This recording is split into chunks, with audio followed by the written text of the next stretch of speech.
Good evening, everybody. Good evening. Good evening. Last class में हम लोग लोकस तक डिस्कस किए थे और आप लोग को इन चैप्टर एक्सरसाइज 3 भी ट्राई करने के लिए बोला गया था। आप लोग ट्राई करके देखे?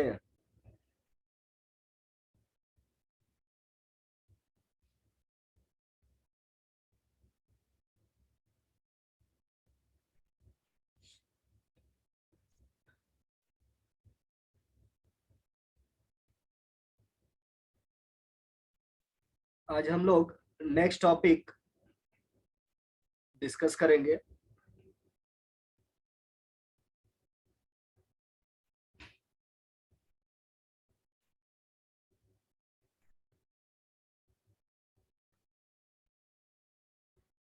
Forms of a straight line. Straight lines.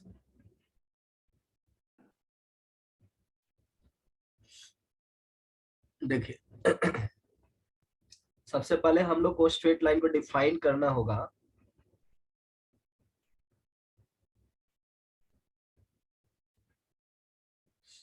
Straight line का डेफिनेशन कुछ बड़ा ही अजीब तरीका का है। ठीक है, इसको ट्रेडिशनल तरीके से पढ़ा जाए तो ये काफी लंबा टॉपिक है, लेकिन अगर कंपटीशन पॉइंट ऑफ व्यू से पढ़े तो काफी अच्छा है और छोटा भी है।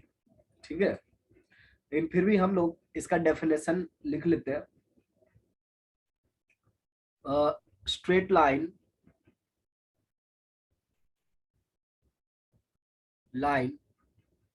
is a curve is a curve is a curve which is such that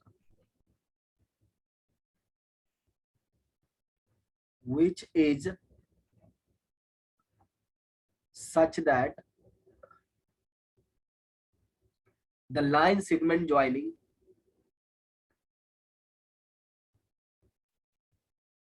the line segment joining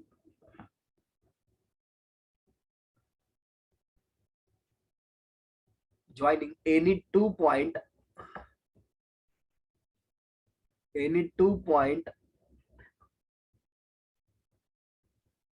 on it any 2 points on it lies wholly on it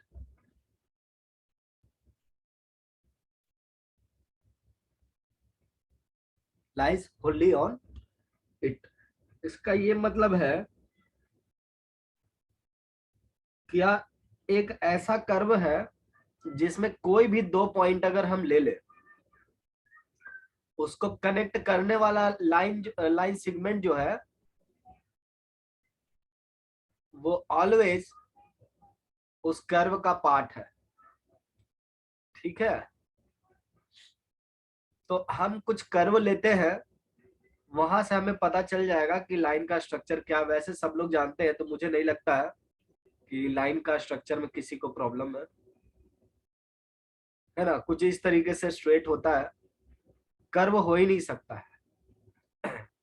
अगर हम कोई कर्व स्ट्रक्चर बनाते हैं तो वो लाइन के डेफिनेशन को satisfy नहीं कर रहा है। देखिए डेफिनेशन क्या कहता है कि आप कोई भी 2 पॉइंट लीजिए, पी और क्यू, जहां मन करे वहां लीजिए, और इनको कनेक्ट करने वाला लाइन सेगमेंट को ऑब्जर्व करिए। क्या ये line segment P Q curve पर है? नहीं। P Q is not lying on the curve, hence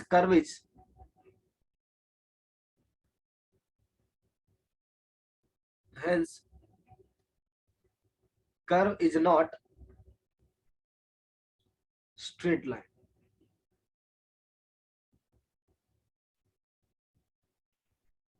hence curve is not straight line।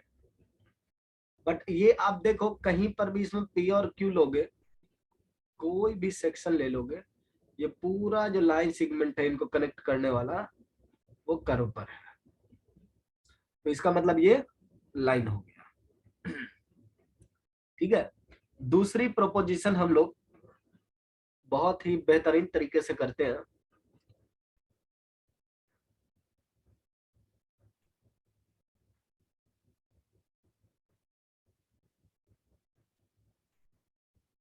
Theorem show that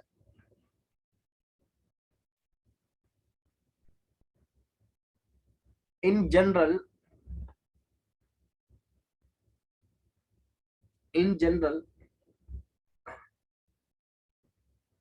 the equation of show that in general the equation of the first degree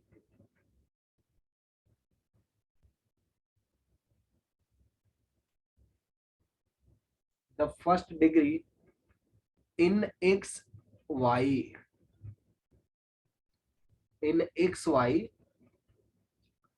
represents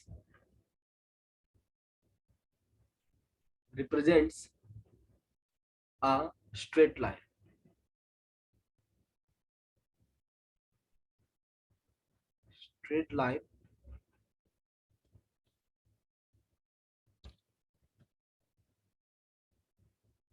A straight line where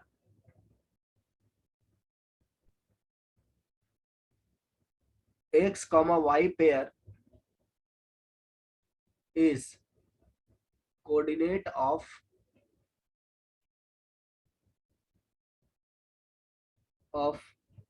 a general point on it.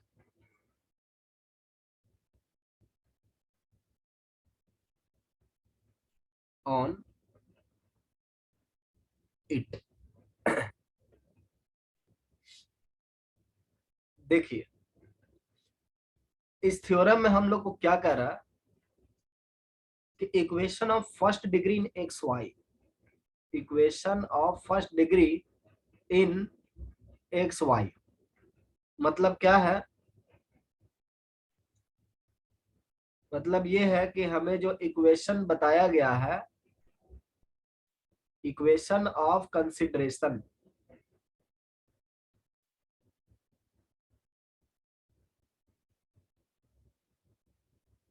वो है A X B Y plus C equal to 0।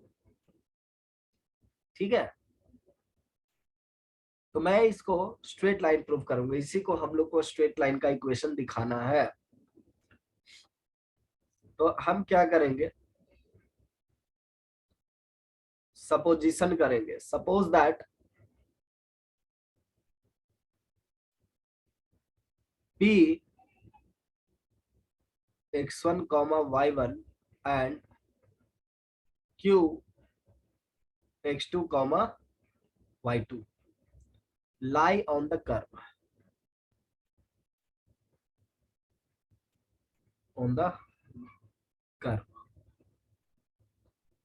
अगर ये point curve पे लाई कर रहा है that means इस locus को सेटिस्फाई कर रहा है।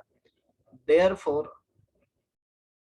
ax1 plus by1 plus c equal to 0।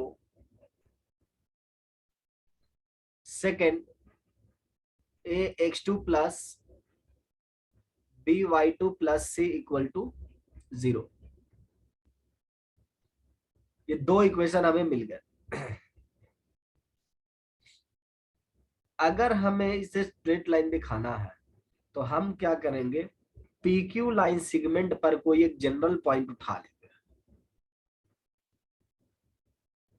Any general point on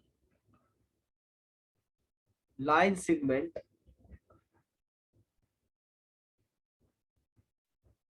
PQ।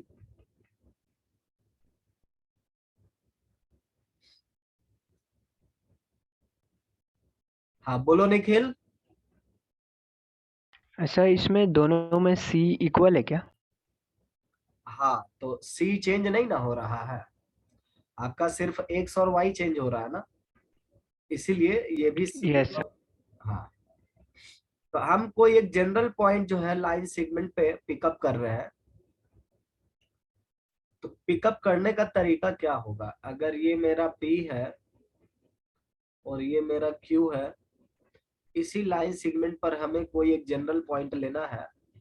मान लेते हैं कि ये पॉइंट को हम लोग G ले ले, है ना। P का कोऑर्डिनेट हम लोग को x1, y1 है और Q का कोऑर्डिनेट x2, y2 है। So what could be coordinate of G? तो ये कोई जनरल पॉइंट है, मतलब G मूव कर रहा है ना, तो इसे पैरामीटर के हेल्प से हमें लिखना होगा। सो हम पैरामीटर लेंगे रेशियो को, m/n पैरामीटर है, ये रेशियो में डिवाइड कर रहा है, m/n रेशियो में G डिवाइड कर रहा है। So any general point on the line segment PQ is G, then G coordinate can be written as mx2 plus nx1 divided by m plus n, m y2 plus n y1 divided by m plus n। Okay, ये general point है। तो आप यहां पे show कर सकते हो, but G satisfies the equation ax plus b plus c equal to 0। कैसे?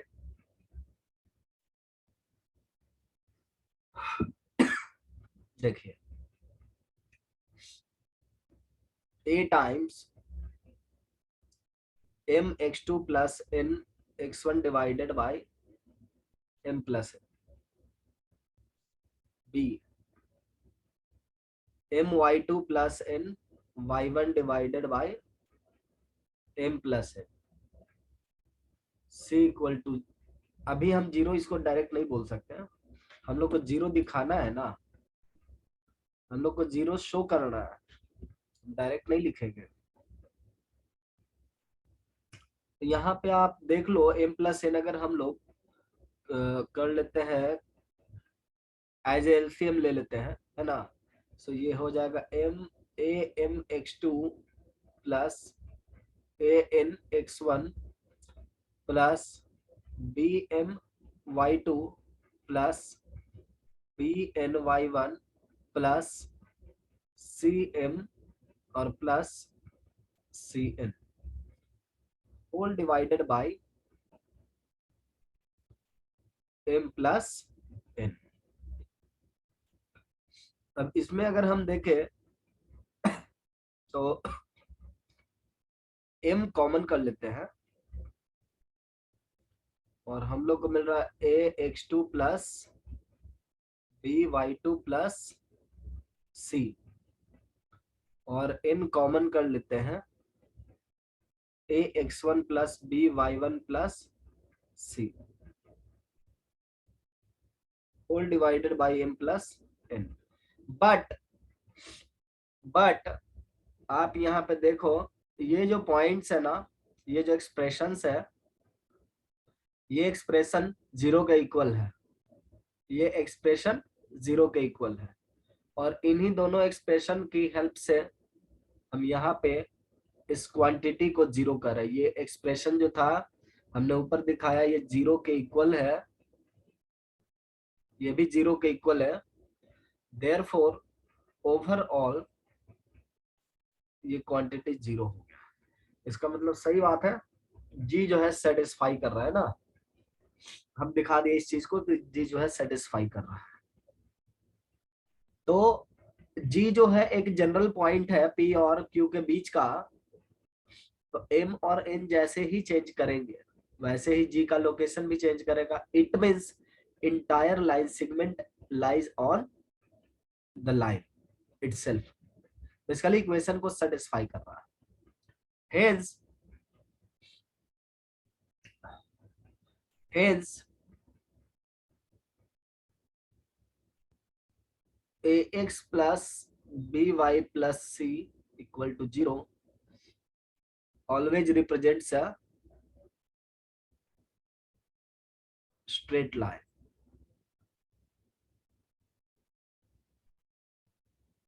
ठीक है, अब देखिए ये तो बात हुई कि हम स्ट्रेट लाइन के इक्वेशन को भाप लिए कि वो किस स्टाइल का होगा, लेकिन how to find straight line, इसमें भी हम लोग डेफिनेशन का ही रोल समझेंगे।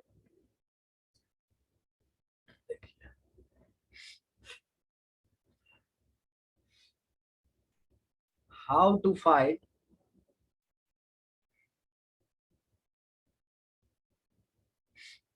देखो करण,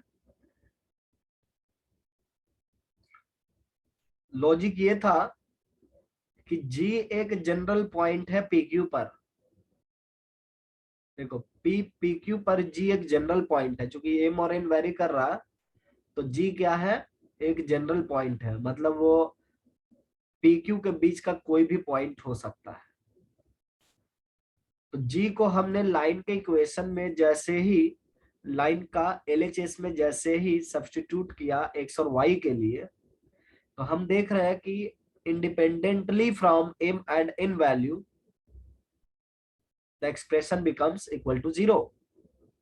It means G satisfies this equation irrespective of the value of m and n. मतलब क्या हो रहा है कि कोई भी पॉइंट जो है PQ लाइन सेगमेंट का वो इक्वेशन को सेटिस्फाई कर रहा है ना। तो इस वजह से हम क्या बोल रहे हैं कि ये इक्वेशन जो है डेफिनेटली एक स्ट्रेट लाइन को रिप्रेजेंट करता है। ठीक है, समझ गया करण?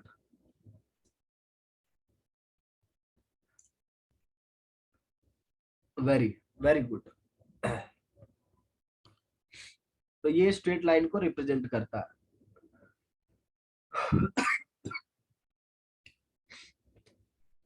How to write equation to a straight line, following some conditions.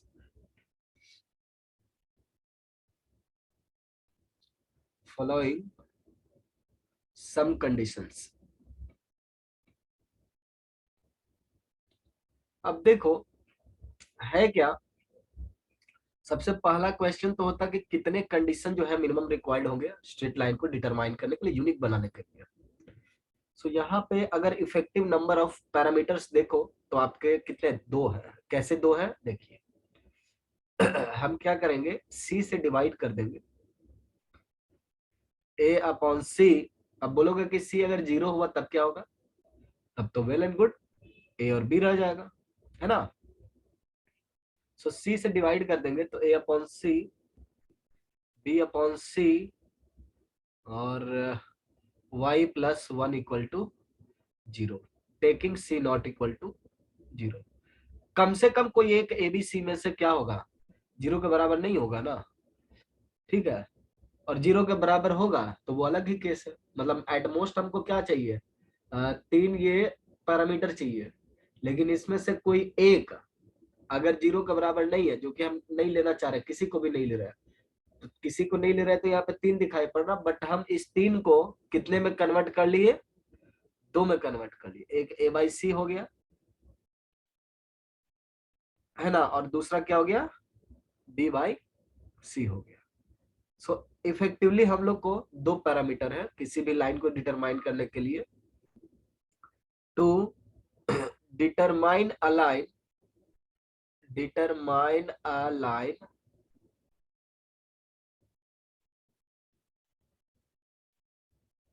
we need 2 parameters, 2 conditions बोल सकते हो।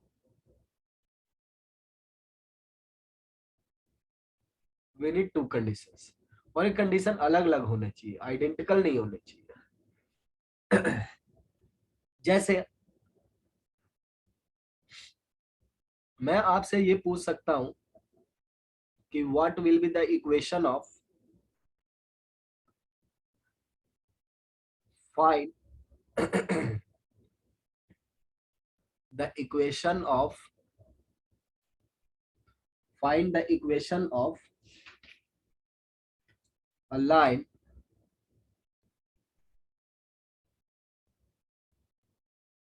which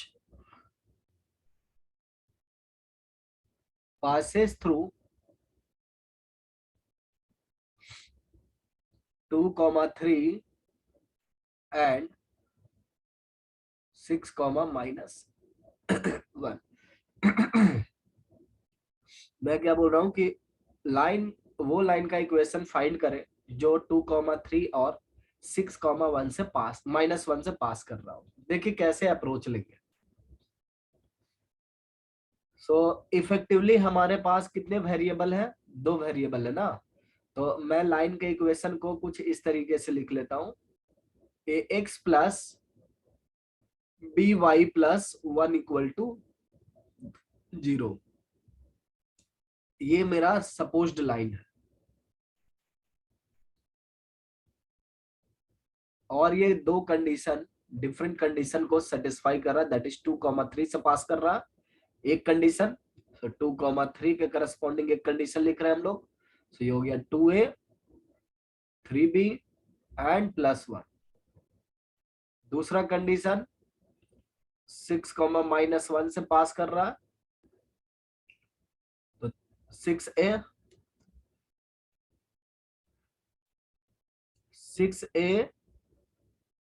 -b and +1 = 0। तो ये दो इक्वेशन से हमें ए बी सॉल्व करने होंगे, ठीक है। तो यहां से ए बी सॉल्व करने का तरकीब क्या है? ऐसा करते हैं कि दोनों इक्वेशन को सब्ट्रैक्ट कर लेते हैं और हम लोग को एक थर्ड इक्वेशन मिल जाएगा। फर्स्ट सेकेंड वैसे तो इसको 3 टाइम्स मल्टीप्लाई कर दे और सब्ट्रैक्ट कर ले तो बी मिल जाएगा। वही काम कर लेते हैं, 3 टाइम्स सब्ट्रैक्ट मल्टीप्लाई कर दिया है ना। तो ये 6a बन गया और ये क्या बन गया 9। ये हो गया 9b और -1 मतलब कितना हो गया 10b। सो सब्ट्रैक्ट करने के बाद हम लोग को मिल रहा 10b और प्लस 3 -1। तो यहां से आपको b का वैल्यू क्या मिल रहा है? -2/10 दैट इज -1/5। और जब b मिल गया तो हम लोग a भी फाइंड कर सकते हैं। Therefore 6a in the second will be equal to 1 minus के साथ और प्लस b। तो ये हो जाएगा -1 और -6/5। तो यहां से a मिल गया हम लोग को -1/5। Therefore equation to line is -1/5x और b का भी वैल्यू सेम है -1/5y इक्वल +1 = 0। और थोड़ा सिंप्लीफाई आउट कर ले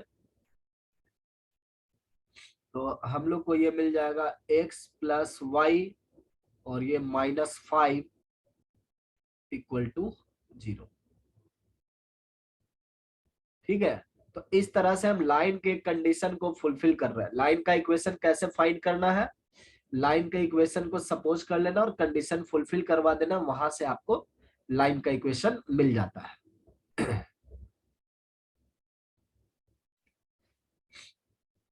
इस केस में बिल्कुल हम लोग रेशियो से इसमें काम कर सकते हैं। देखिए अल्टरनेटिव मेथड बहुत अच्छा आपने सोचा है। So we are coming to alternative method, ratio method.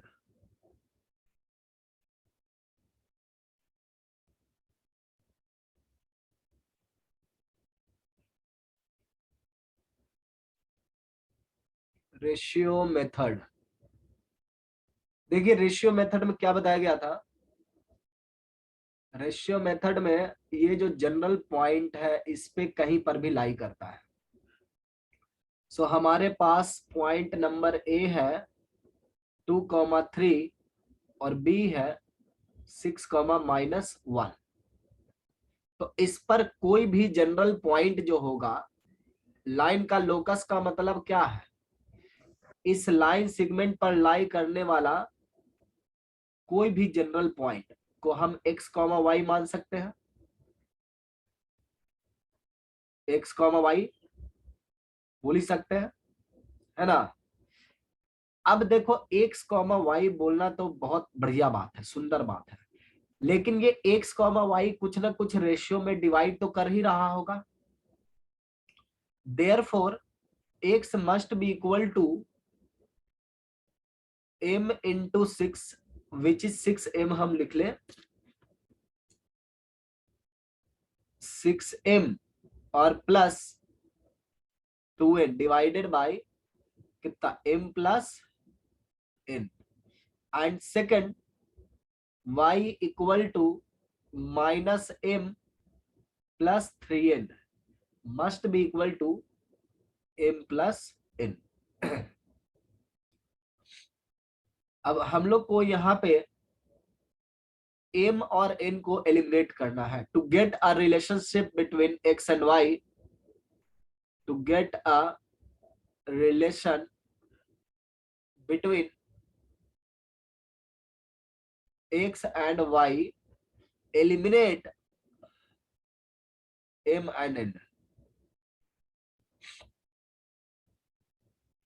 m and n।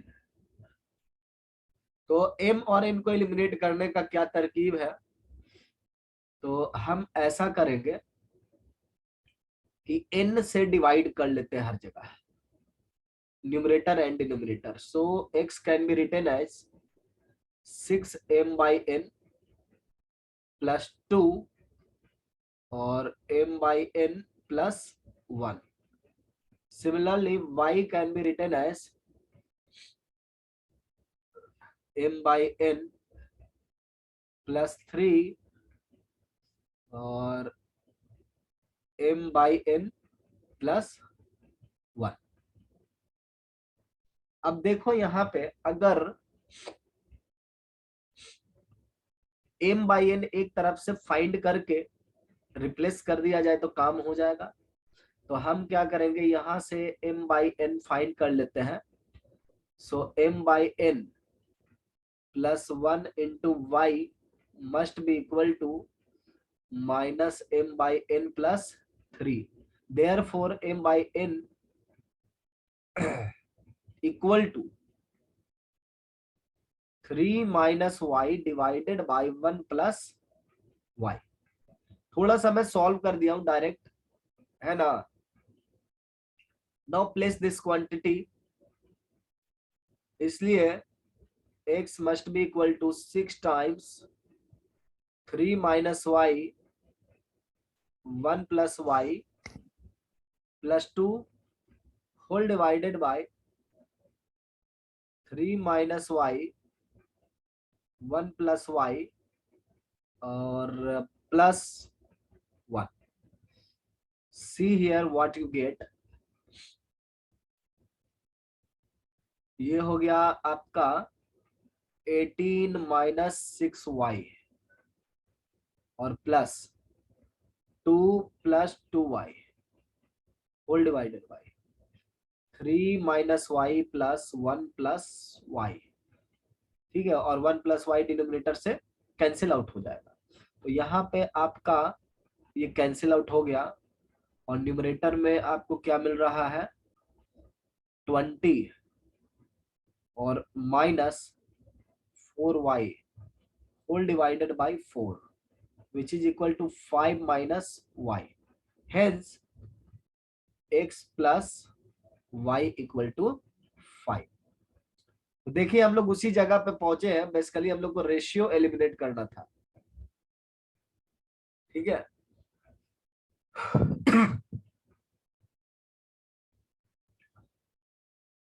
तो किसी भी टाइम पर आप ये मेथड अप्लाई कर सकते हो, लेकिन ऐसा कोई जरूरी नहीं कि हमको 2 पॉइंट कनेक्ट करने वाला ही लाइन का इक्वेशन लिखना हो। There are many many more cases, ठीक है। सो हम लोग सबसे पहले लाइन की 2 प्रॉपर्टीज के बारे में समझते हैं। कभी भी हम लोग लाइन अगर लेते हैं एक्स वाई प्लेन पर, ठीक है, तो इसको हम लोग ये बोल सकते हैं कि पार्ट्स ऑफ लाइन है, सिस्टम ऑफ लाइन है, पार्ट्स ऑफ स्ट्रेट लाइन।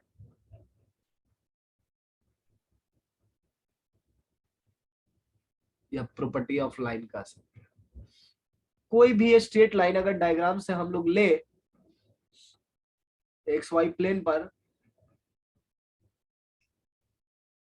तो कुछ इस तरह से चीजें दिखाई पड़ेंगी। इधर घूम सकता, कहीं भी जा सकता है, ठीक है। तो हम इस तरह का एक लाइन ले लिए। तो यहाँ पर कुछ बातें हैं जो आपको ध्यान देनी होगी। ये एक्स एक्सिस है जिसको हम लोग y इक्वल टू 0 से डिनोट करते हैं। एक्स एक्सिस भी एक लाइन का इक्वेशन है। देखो यहाँ पर लिनियर इक्वेशन आ रहा है, और ये आपका x इक्वल टू 0 है जो कि y एक्सिस का इक्वेशन है।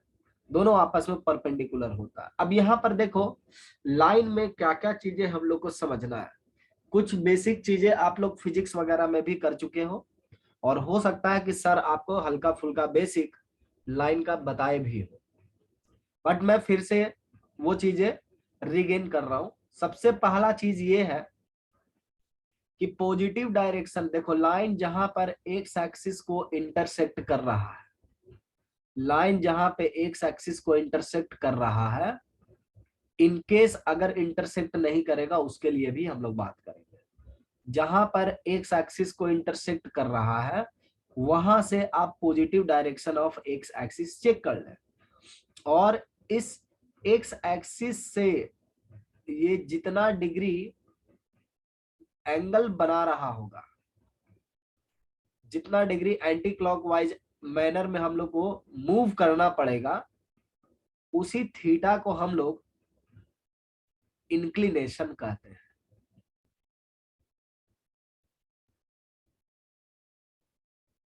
ठीक है, वैसे तो इंक्लिनेशन इंग्लिश वर्ड है, तो हम फिर भी इसको क्या कह रहे हैं, इंक्लिनेशन कह रहे हैं। यहाँ पे एक प्रॉपर जो लाइन में वर्ड यूज होता है, जो मैथमेटिकली प्रॉपर वर्ड कहा गया है, वो है स्लोप का। Slope is what, value of tan theta where theta is inclination of line with positive direction of x axis. Theta is inclination of line with positive direction of x axis in anti-clockwise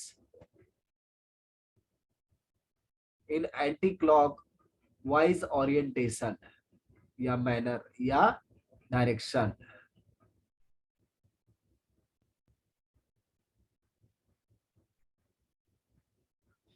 मतलब theta major जो करना है, एक तो आपका positive x axis direction से ही major करना है और एंटी क्लॉकवाइज मैनर में ही मेजर करो। ठीक है, अगर आप क्लॉकवाइज आते हो तो आपको उसमें माइनस लगाना पड़ जाएगा।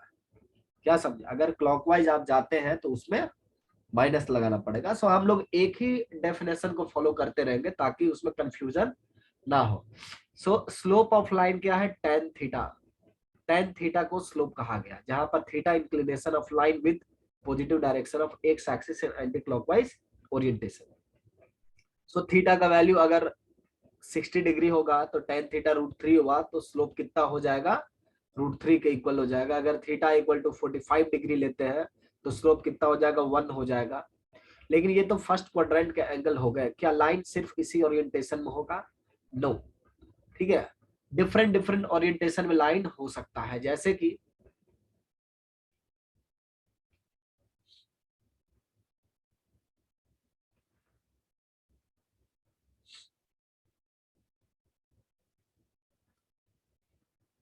जैसे लाइन आपका इस तरीके से भी हो सकता है।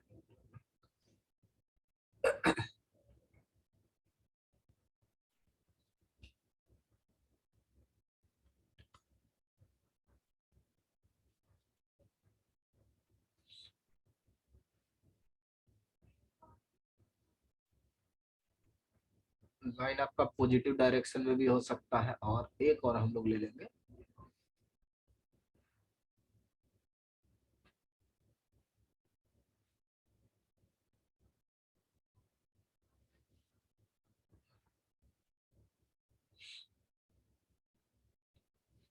लाइन हो सकता है कि एक्स एक्सिस को कट नहीं करता,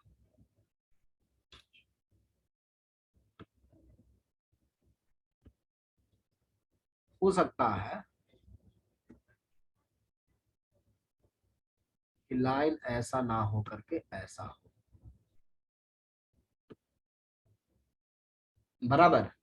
तो अब देखिए किस केस में हम क्या दिखाना चाह रहे हैं। ये वैसे तो एविडेंट है, लेकिन फिर भी इस केस में थीटा हम देखो जिस पॉइंट पे इंटरसेक्ट किया है उस पॉइंट से एंटी क्लॉकवाइज फैशन हम चल रहे हैं, ये मेरा थीटा होगा। थीटा का वैल्यू आप देख सकते हो सेकंड क्वाड्रेंट का होगा, बराबर। यहाँ पे लाइन जो है आपका एक्स एक्सिस से पैरेलल है, इस केस में हम थीटा का वैल्यू 0 लेते हैं, मतलब इसका इंक्लिनेशन नहीं है एक्स एक्सिस के साथ, ये बराबर चल रहा है एक्स एक्सिस से। और इस केस में थीटा आपका 90 डिग्री है, तो पंगा ये है कि tan 90 डिग्री अनडिफाइंड होता है, ठीक है। सो इस केस में तो स्लोप आपका डिफाइंड है, इस केस में आपका स्लोप जो है वो 0 के इक्वल लिया जाएगा, और इस केस में स्लोप हम लोग क्या बोलते हैं? अनडिफाइंड है। Slope is undefined, slope undefined है।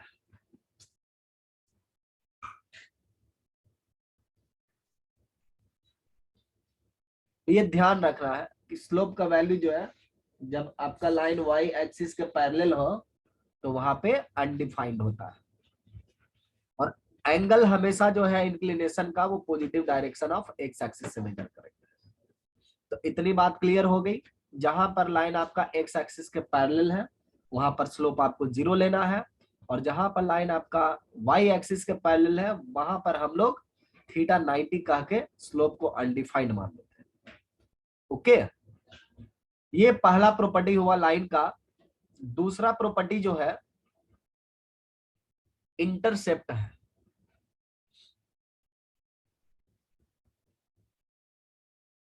इंटरसेप्ट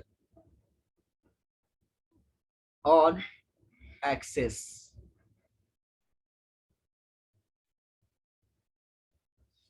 ध्यान से सुनोगे,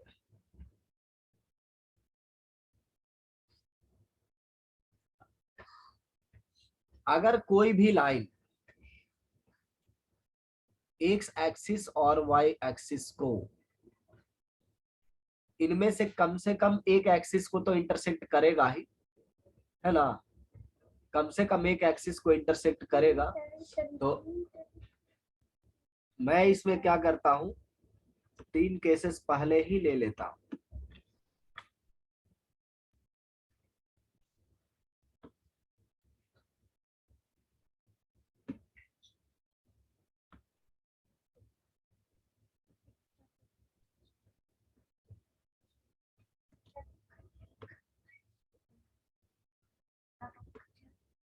देखिए पहले केस में ये दोनों को इंटरसेक्ट कर रहा है,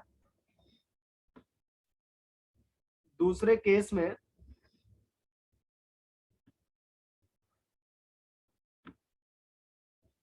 ये एक्स एक्सिस को इंटरसेक्ट कर रहा बट वाई एक्सिस को इंटरसेक्ट नहीं कर रहा। और तीसरे केस में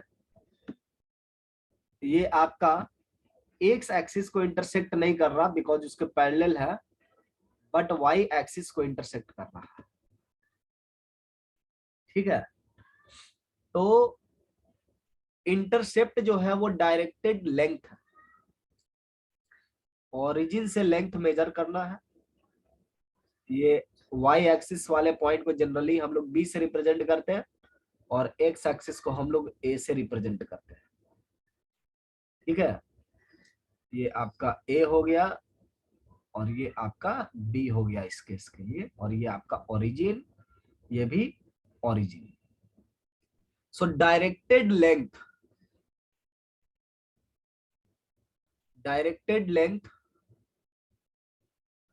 OB and OA are called as intercept on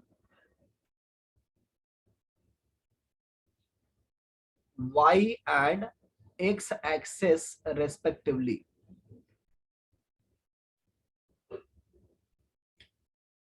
y और x एक्सिस पर रेस्पेक्टिवली ये सब इंटरसेप्ट कहा जाता है।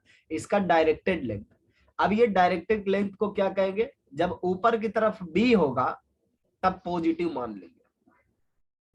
सो इंटरसेप्ट क्या हो सकता है, पॉजिटिव निगेटिव दोनों हो सकता है। इंटरसेप्ट में बी पॉजिटिव और निगेटिव बोथ,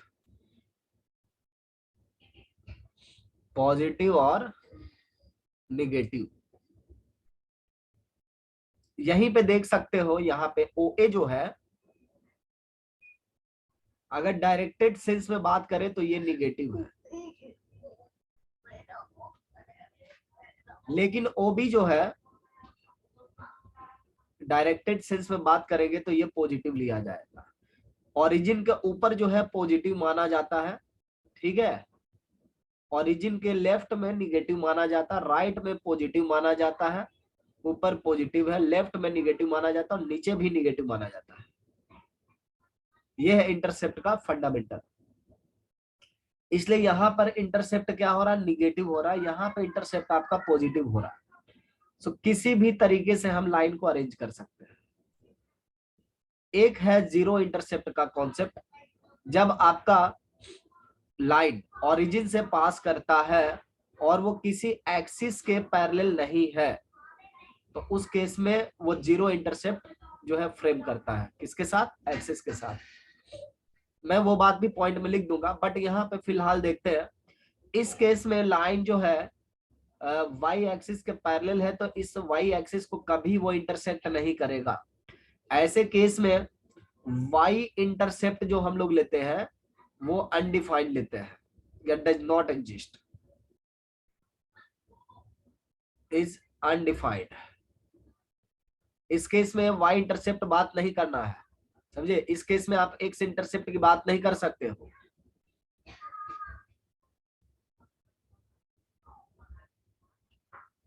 ये ध्यान में रखना, ठीक है। और एक जीरो इंटरसेप्ट का केस है जिसमें आपका ओरिजिन से पास कर रहा हो लाइन, बट हर एक हम लोग इंटरसेप्ट का मोटा मोटी मतलब क्या समझ गए कि लाइन जिस पॉइंट पर इंटरसेक्ट कर रहा है, लेटस से ये बी पॉइंट आपका 0,b है, सो मेरा यहाँ पे वाई इंटरसेप्ट क्या हो गया, बी के बराबर, मतलब उसका वाई कोऑर्डिनेट।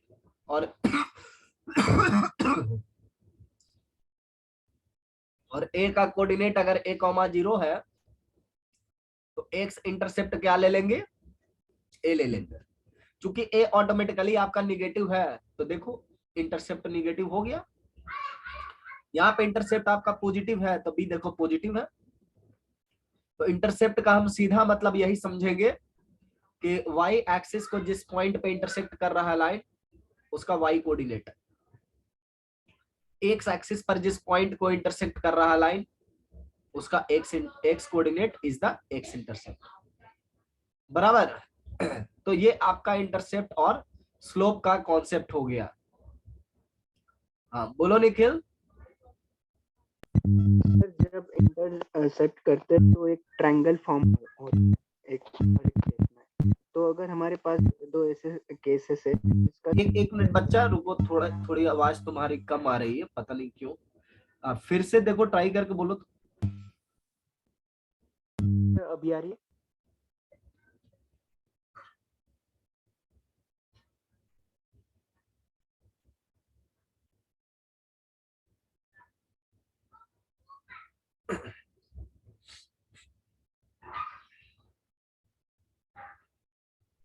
सर अभी आ रही है?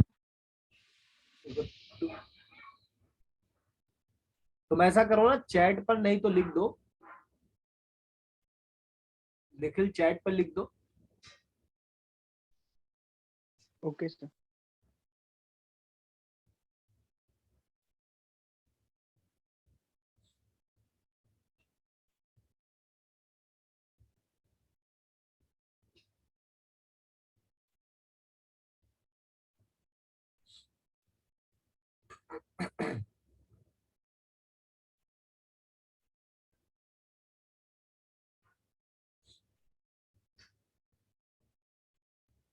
बाकी बच्चों को इंटरसेप्ट का कॉन्सेप्ट क्लियर हुआ? क्या है इंटरसेप्ट?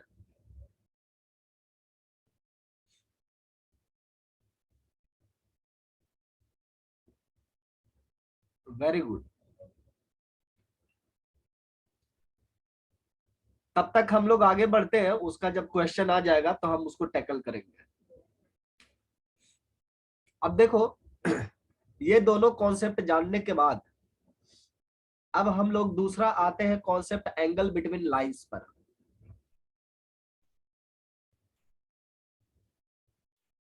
एक्यूट एंगल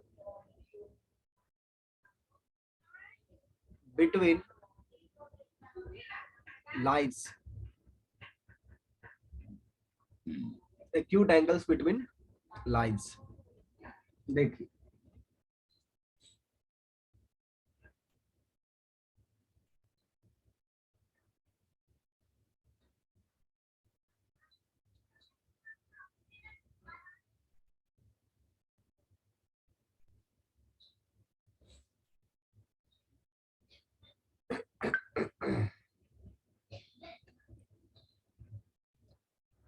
देखिए ये मेरा लाइन नंबर 1 है और ये मेरा लाइन नंबर 2 है। तो लाइन नंबर 2 थीटा एंगल पे इंक्लाइंड है एक्स एक्सिस से, और लाइन नंबर 1 थीटा 1 एंगल पे एक्स एक्सिस से इंक्लाइंड है। डायग्राम से ये एविडेंट है कि इनके बीच का एंगल, अगर हम एक्यूट एंगल की बात करें तो ये डिस्प्लेड एंगल है ना, इसको हम थीटा मान सकते हैं। दूसरा, ऑब्ट्यूज एंगल की अगर हम बात करेंगे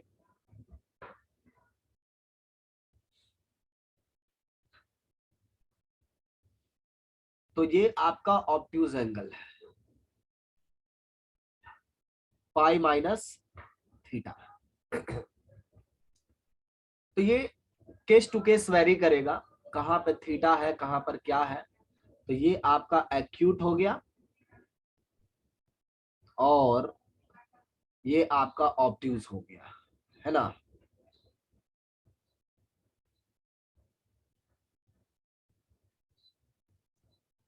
ऑब्ट्यूज एंगल हो गया। तो जनरली हम लोग को स्लोप का वैल्यू दिया जाता है। हाँ, इसका क्वेश्चन आ गया है निखिल का। If supposed we have two cases of graph in which they are forming an triangle and their intercept is non-zero and their slopes are equal, so can we conclude that area of these two triangles are equal?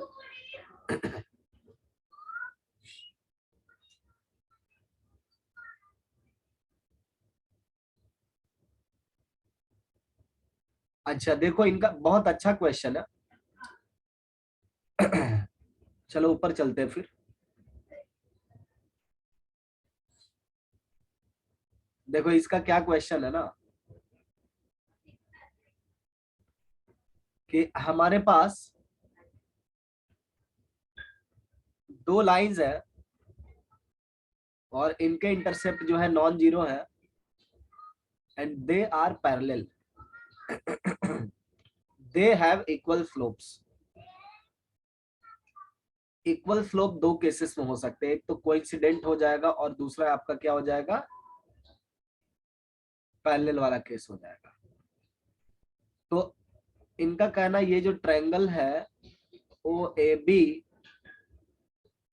और O C D, triangle O A B का area triangle O C D का area, क्या ये दोनों area बराबर होंगे इस case में? क्या आप लोग को लगता है? No sir. नहीं होंगे, है ना। स्लोप इक्वल है। क्यों स्लोप इक्वल है? देखिए ये जितनी एंगल थीटा बना रहा है, करस्पॉन्डिंग एंगल से ऑरेंज वाला लाइन भी थीटा ही एंगल बना रहा है, देयरफॉर स्लोप्स आर सेम, है ना। दोनों के स्लोप बराबर है, बट एरिया ऑफ ट्रायंगल जो बराबर नहीं है इन जनरल। समझ गया Nikhil?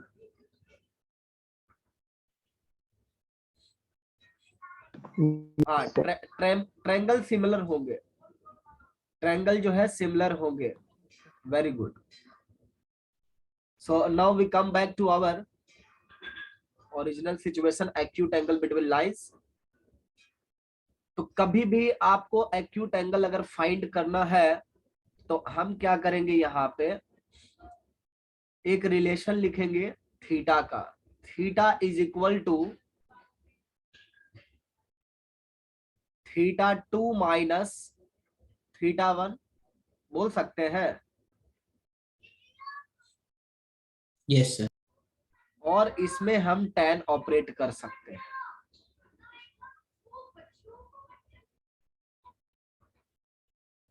tan theta 2 minus theta 1, और यहाँ पे ये मेयर tan का फार्मूला है जो आप यूज कर सकते हो। एक मिनट, काफी इरिटेटिंग नॉइज है।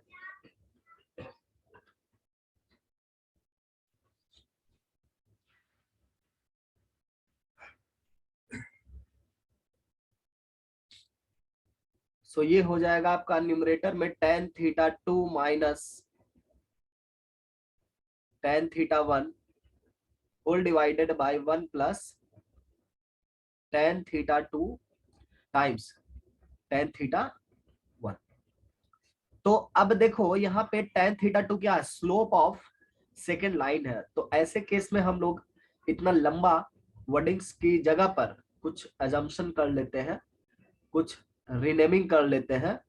सो let us take m2 as tan theta 2, similarly m1 as tan theta 1, and now our tan theta becomes m2 minus m1 divided by 1 plus m2 m1 और m1 m2। बट यहाँ पे आपको ये ध्यान में रखना पड़ेगा कि यहाँ से जो भी आप थीटा लाओ वो आप क्या लाओ, एक्यूट लाओ। तो क्या हम हर केस में डायग्राम बनाते रहेंगे? क्या हमारे पास उतना टाइम है कि हम डायग्राम फ्रेम करें और फिर जो है यहाँ पे लिखे? We don't have enough time. तो अगर हम यहाँ पे ऑर्डर चेंज कर लिए लाइन का, तब क्या हो जाएगा, इसका नेगेटिव वैल्यू आ जाएगा। मतलब हम tan थीटा से माइनस tan थीटा पर पहुंच जाएंगे, है ना। तो उस केस में हमको पाई माइनस थीटा मिल सकता है, ऑब्ट्यूज एंगल। सो ये जो एक्सप्रेशन है, यहाँ से जो थीटा आप लाओगे, तो ये डायग्राम के लिए तो ये एक्यूट है, लेकिन जब मैं खुद क्वेश्चन अगर लिखूंगा, है ना, तो हम लाइन को यहाँ पे ना डायग्राम पे जरूरी नहीं है कि हर बार प्लॉट करेंगे, लेकिन कुछ बार प्लॉट जरूर करेंगे, बराबर। तो वैसे केस में हम लोग को थीटा क्या मिल जाता है, ऑब्ट्यूज मिल जाता है। तो इस चीज को कर्व करने के लिए, ये क्वांटिटी मेरा ऑलवेज पॉजिटिव हो, इसके लिए हम क्या करेंगे, to make sure positivity of RHS, we put a modulus psi. ठीक है, तब हम लोग यहाँ पे अब सीधा से लिख देंगे कि एक्यूट एंगल अगर थीटा है तो we can safely go with modulus sign. tan theta equal to modulus m2 minus m1 1 plus m2 m1. अब ये जो एक्सप्रेशन है ये किस किस तरह के लाइन के लिए डिफाइंड है उस पर थोड़ा सा चर्चा कर लेते हैं. यहाँ पे जो डायग्राम दिखाया गया है उसमें आपका थीटा 2 थीटा 1 ऐसा एंगल है जिसके लिए मेरा स्लोप से डिफाइंड है. लेकिन हो सकता है कि मेरा स्लोप कई बार डिफाइंड ना हो, तो वैसे केस में आप इस एक्सप्रेशन का यूज ना करेंगे. समझे? जैसे केस नंबर 1, केस नंबर 1 जहां पर इसको यूज नहीं करना है. when one of m1 और m2 is undefined, इसका यूज नहीं करेंगे. सेकेंड, यहाँ पे 1 और 2 लिख लेना चाहिए क्योंकि एटलीस्ट 1 ऑफ बोलना चाहिए, सो बेटर है एटलीस्ट लिख देंगे. Second case, when m1 times m2 is equal to -1, m1 times m2 is equal to -1, वैसे केस में ये फार्मूला यूज नहीं करना चाहिए. ठीक है, मतलब m1 m2 डिफाइंड भी है और फिर भी -1 के इक्वल हो रहा है, तो ये दोनों केसेस में आप फार्मूला को यूज नहीं करें. Do not use this formula. बाकी केस में आप कर सकते हो, कोई प्रॉब्लम नहीं है, लेकिन डेफिनेशन आपको हमेशा याद रखना होगा कि आप क्या डिफाइन किया स्लोप वगैरह को, इसलिए ये सब थोड़े से रिस्ट्रिक्शंस आपको आ रहे हैं. बराबर. तो हम लोग इससे रिलेटेड एक क्वेश्चन करते हैं. बिल्कुल करें, बहुत बढ़िया.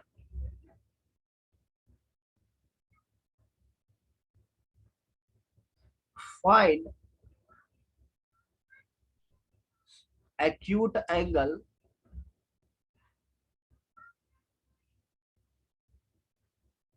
between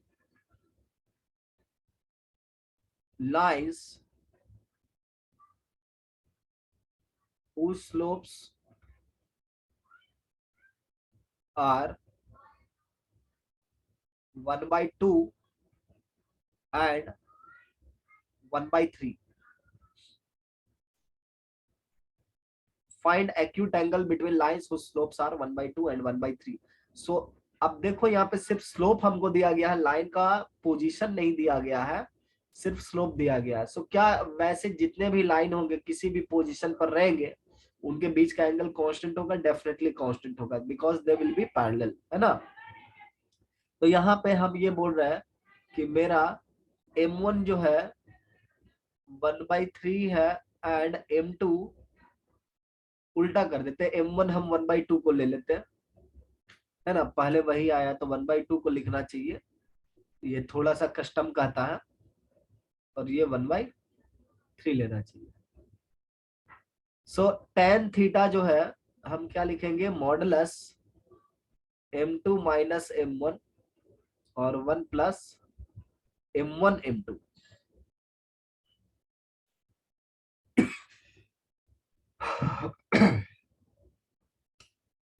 Let us calculate.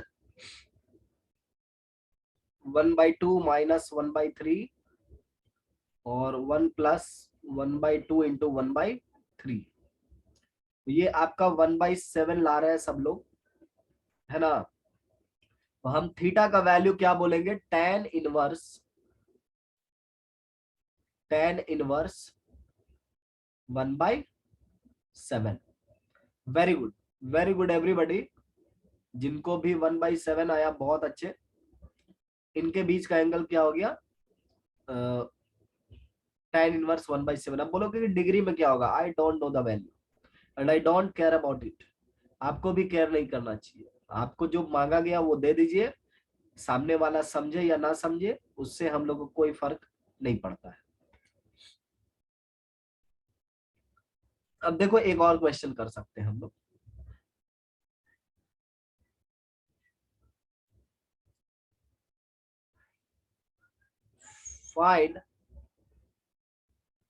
find the slopes of those lines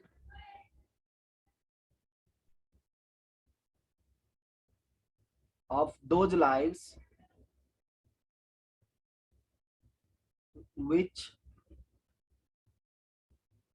makes 45 degree with a line of slope 3 unit. Find the slopes of those lines which makes 45 degree with a line of slope 3। कह रहा कि जो 45 degree पर oriented है slope 3 वाले से, क्या क्या उनका स्लोप हो जाएगा। देखिए फाइंड करके सब लोग।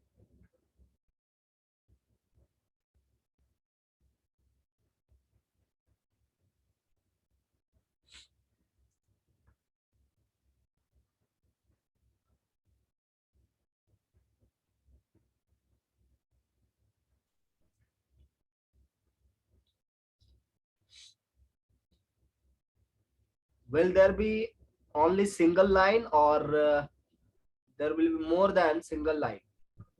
Sorry, will there be single slope or more than one slope? The single slope.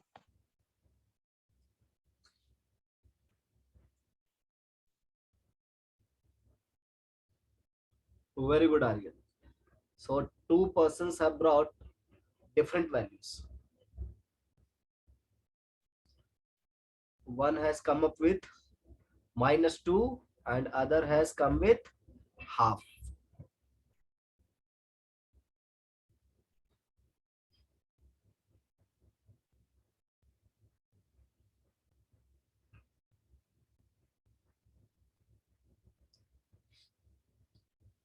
अब देखिए लोग दो दो वैल्यू ला रहे हैं, इसका मतलब कहीं ना कहीं गड़बड़ है ना। देखते हैं, थोड़ा इसको ऑब्जर्व करते हैं ना क्या हो रहा है यहाँ पे, सिचुएशन क्या है। हमारे पास एक पर्टिकुलर लाइन होगा है ना, जिसका स्लोप हम 3 मान रहे हैं। हाँ, अब देखिए आप लोग भी सॉल्यूशन क्या हो सकता है। एक लाइन हमने माना जिसका स्लोप क्या है 3 है, तो जरा सी बात आप समझो कि स्लोप 3 है, इससे 45 डिग्री ओरिएंटेशन पर एक लाइन कुछ इधर मिल जाएगा 45 डिग्री पर, और दूसरा लाइन जो है इसके नीचे मिल सकता है 45 डिग्री के ओरिएंटेशन पर, और दोनों लाइन यही कहा जाएगा कि इस गिवन लाइन के साथ 45 डिग्री पे 45 डिग्री के एंगल पर है ना। So acute angle between the line is 45 degree in each case. So इसका स्लोप हम किसी एक का भी स्लोप m मान लेते हैं, लेट अस से कि इसका स्लोप m है। सो हम क्या लिखेंगे, tan 45 degree, tan 45 degree must be equal to modulus m minus 3 1 plus 3m। बोल सकता हूं ना, किसी एक का स्लोप हमने m मान लिया है, सो m के जितने वैल्यू आएंगे उससे हमें पता चल जाएगा। So squaring both side 1 plus 3m whole square m minus 3 whole square, और यहां से 1 plus 9m square plus 6m must be equal to m square minus 6m plus 9। Simplify कर ले, 9m स्क्वायर से ये हो गया 8m स्क्वायर, और ये हो गया आपका प्लस 12m और यहाँ पे हो गया -8 इक्वल टू 0। सो यहाँ पे दो वैल्यूज आ रहे हैं, m equal to 2 -2 basically and half. तो ये दोनों वैल्यू अपने पॉसिबल आंसर है, ठीक है। या तो -2 स्लोप का होगा या फिर हाफ स्लोप का होगा। ये बात समझ में आ रही है। और ये दोनों जो है आपके लाइन जो आप फाइंड करना चाह रहे हैं, जो जिसको आप कंसीडर कर रहे हैं, ये दोनों आपस में परपेंडिकुलर है। ये दोनों आपस में लाइन परपेंडिकुलर है। सो लाइन परपेंडिकुलर कब होंगे और कब पैरेलल हो जाएंगे, उनकी चर्चा कर लेते हैं थोड़ा।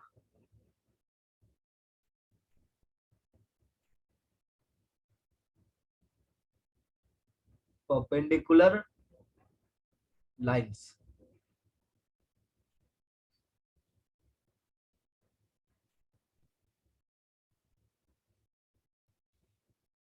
देखिए ये परपेंडिकुलर लाइन है, इनको आप रोटेट जनरली नहीं कर सकते हो। देखते हैं रोटेट करके ये होते हैं या नहीं।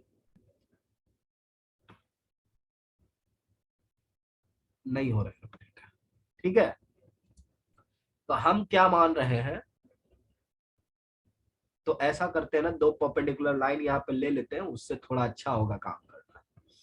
ये ठीक नहीं लग रहा।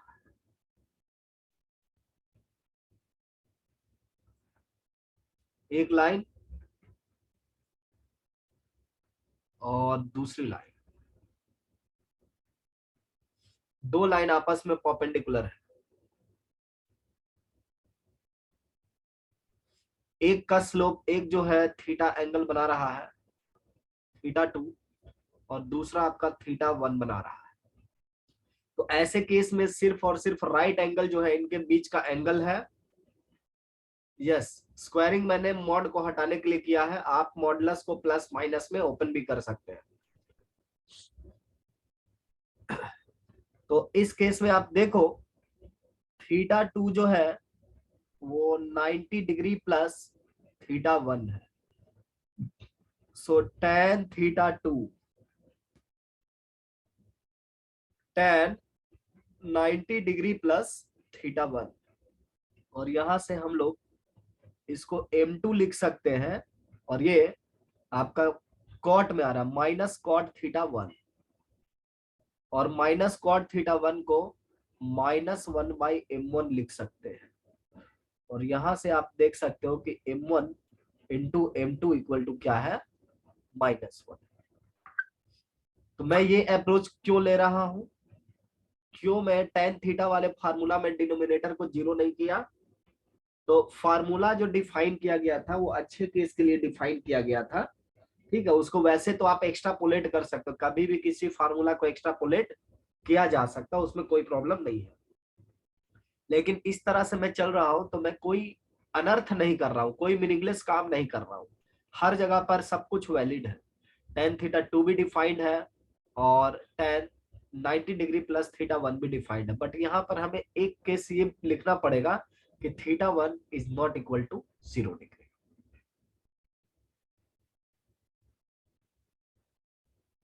अगर θ1 0 डिग्री नहीं है तब के लिए ये केस है। सो बस मैं ये सब चीजें इसलिए कर रहा हूँ कि चीजें डिफाइंड रहे। सो हम लोग को क्या क्या मिल गया है स्लोप में, कि दो लाइन परपेंडिकुलर है, two lines with defined slopes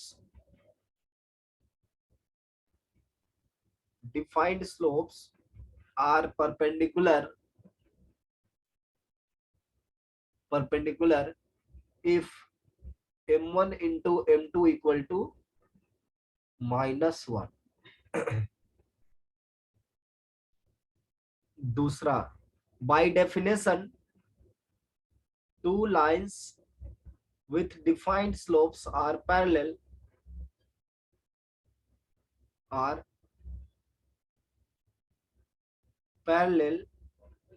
if their slopes are equal। ये दो चीजें हम लोग को पता चली। अब हम लोग इतने डेटा से सारा काम कर सकते हैं। सबसे पहला केस हम लेंगे कि how to find slope of a given line.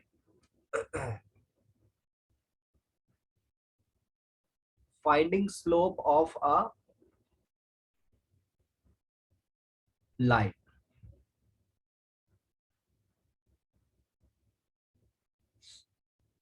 तो हम क्या करेंगे, सबसे पहले एक लाइन ले लेंगे और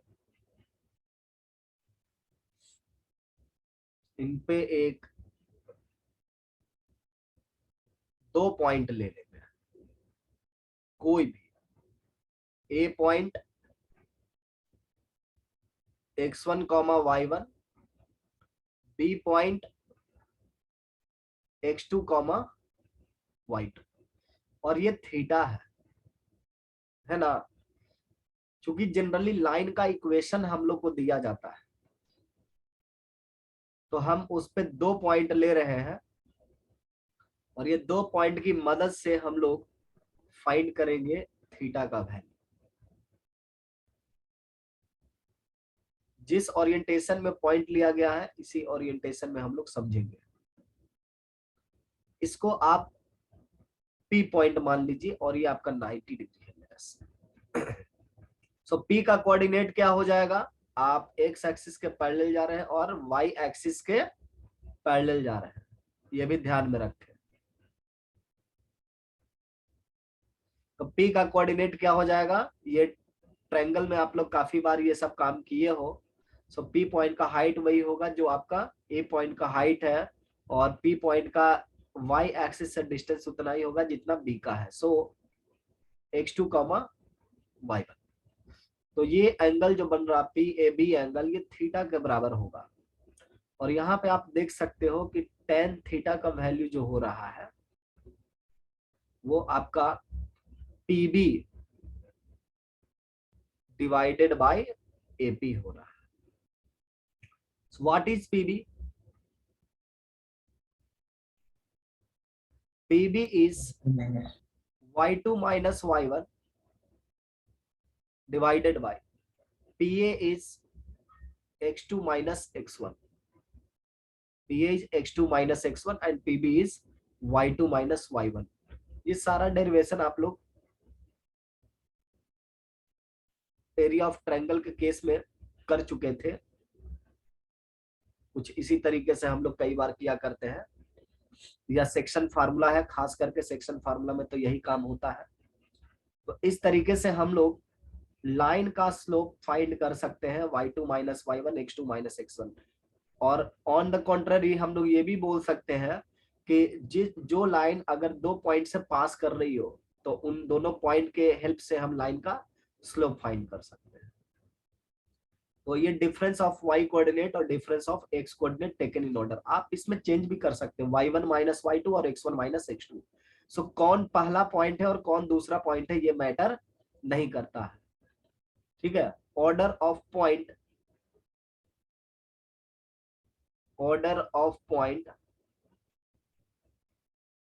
is not important.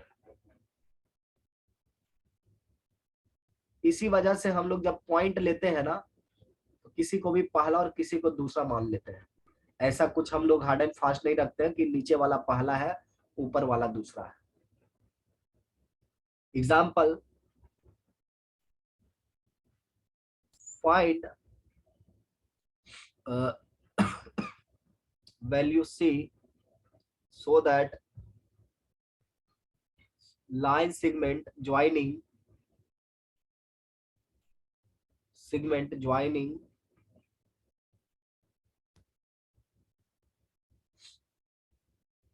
C comma C minus 1 and 2 comma 7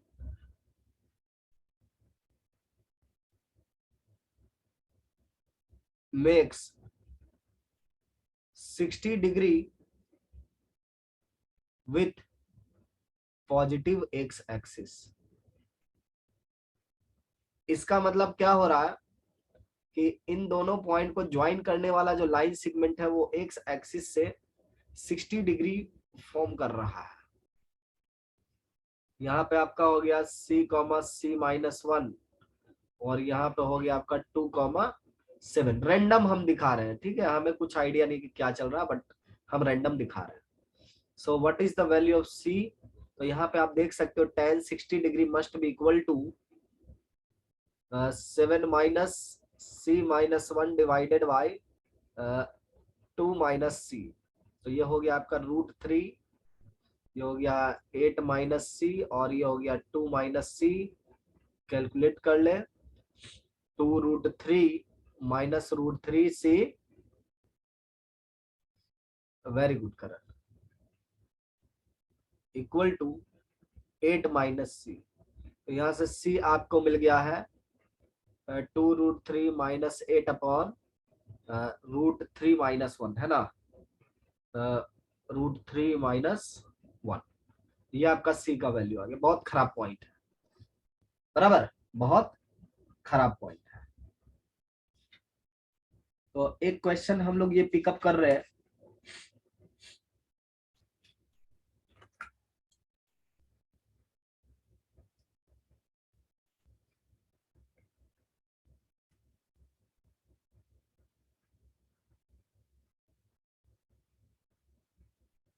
if a triangle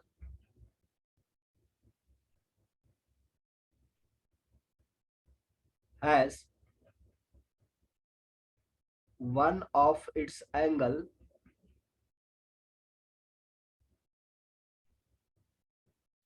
60 degree, then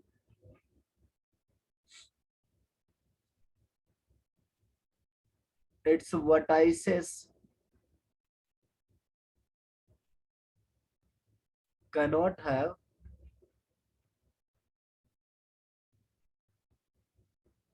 all integral coordinates।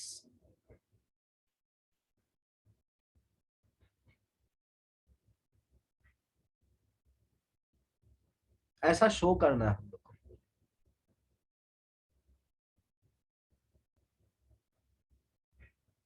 इसके वर्टाइसेस जो है इंटीग्रल कोऑर्डिनेट्स नहीं रख सकते हैं, ऐसा शो करना है। 2 मिनट ट्राई करिए।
क्वेश्चन क्लियर है?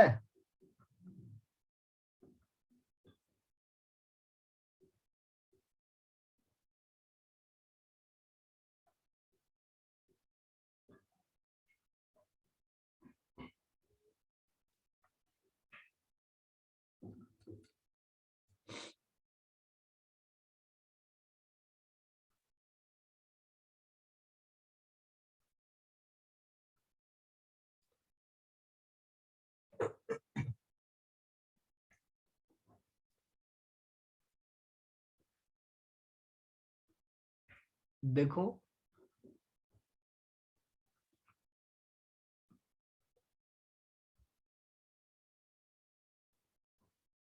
वेरी गुड आर्यन, बहुत बढ़िया।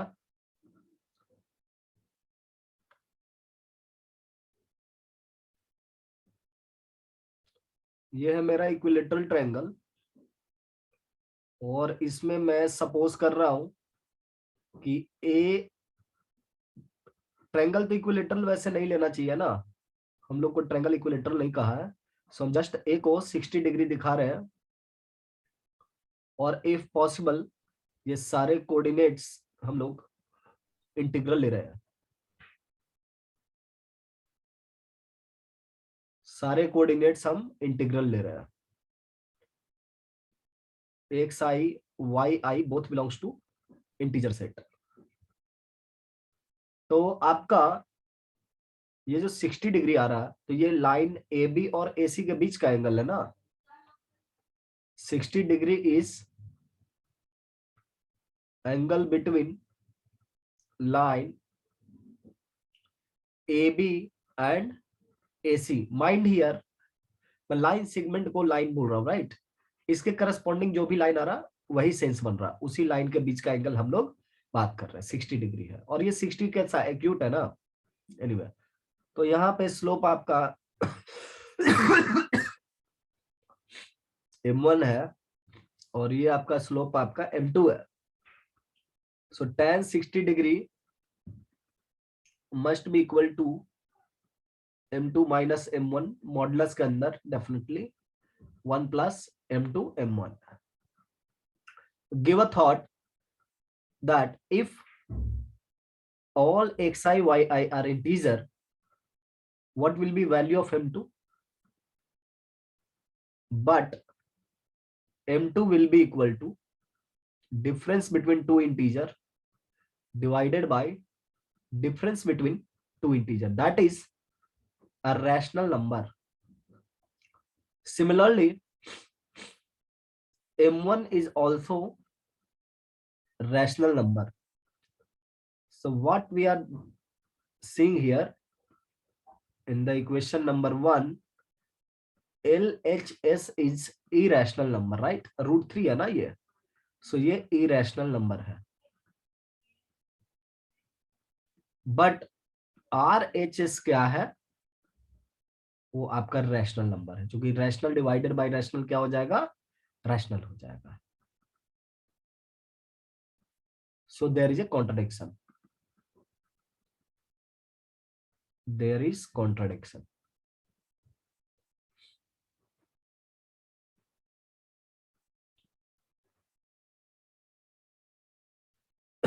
बिल्कुल 30 डिग्री पर भी अप्लाई कर सकते हैं। 30 डिग्री भी क्या है 1/√2 हो जाएगा और ये सब रैशनल होगा तो पॉसिबल नहीं है। 30 क्या और भी बहुत सारे एंगल पे आप अप्लाई कर सकते हो, मतलब जिसका भी वैल्यू इरेशनल है हर एक एंगल पे हम लोग ये चीज अप्लाई कर सकते हैं। तो आज के क्लास में इतना ही है और हम लोग स्ट्रेट लाइन की शुरुआत तो किए but forms of straight line discuss नहीं कर पाए हैं। सो आप लोग एक बार forms of straight line module से देख करके लाइएगा। मोस्टली आप लोग जितना जानते हैं उससे न्यूमेरिकल भी शुरू हो सकता है, ठीक है। So do some numericals.